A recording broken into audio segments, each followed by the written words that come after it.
Everyone.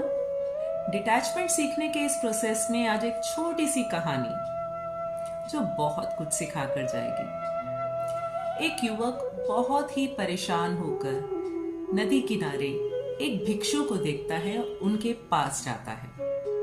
उन्हें कहता है कि महाराज, मेरे मन में बहुत सारे विचार आते हैं, कभी गुस्सा, कभी प्यार, कभी दर्द और कभी मैं अकेलापन। मैं इन सब से जूझता रहता हूँ और मैं इन्हें इतना ज्यादा अपने अंदर समेट लेता हूँ कि मैं अपने आप को खो देता हूँ। भिक्षु ने कुछ नहीं कहा, उस बालक का हाथ पकड़ा और उसे झील के किनारे ले गए। उन्हें कहा, झील में देखो और झील में आकाश का प्रतिबिंब देखो, जिसमें तुम्हें बादल और सूरज दिखाई देंगे। तो उस युवक ने थोड़ी देर के लिए उसे ऑब्जर्व किया। उसने देखा जैसे ही लहरें आती है ना, तो सूरज का और बादलों का प्रतिबिंब थोड़ा सा धुंधला हो जाता है, और जब झील शांत होती है तो वो बहुत ही खूबसूरत दिखाई देता है।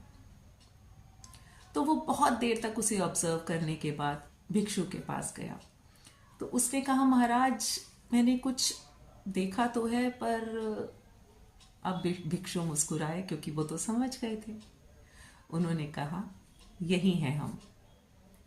जब हम झील की तरह शांत होते हैं तो हम अपने विचारों को, अपने गुस्से को, अपने प्यार को, अपने हर एहसास को ध्यान से देख पाते हैं, उसे ऑब्जर्व कर पाते हैं। और जब हम विचलित होते हैं, जैसे कि इस झील में जब लहरें उठ रही थी, तो वही सूरज, वही बादल, वही प्रतिबिंब पक्षियों का हमें धुंधला दिखाई देता है।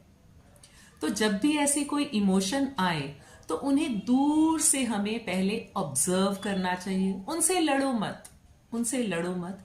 ये एक बहुत लंबा प्रोसेस है जिसे हमें डेली प्रैक्टिस करना पड़ेगा।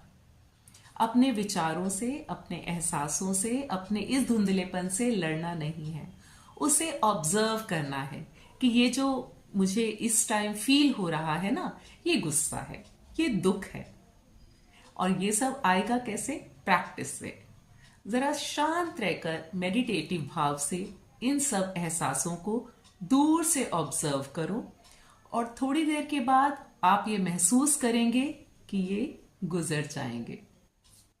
तो चलिए प्रैक्टिस करते हैं और मिलते हैं किसी अगली कहानी में। तब तक के लिए बाय, टेक केयर।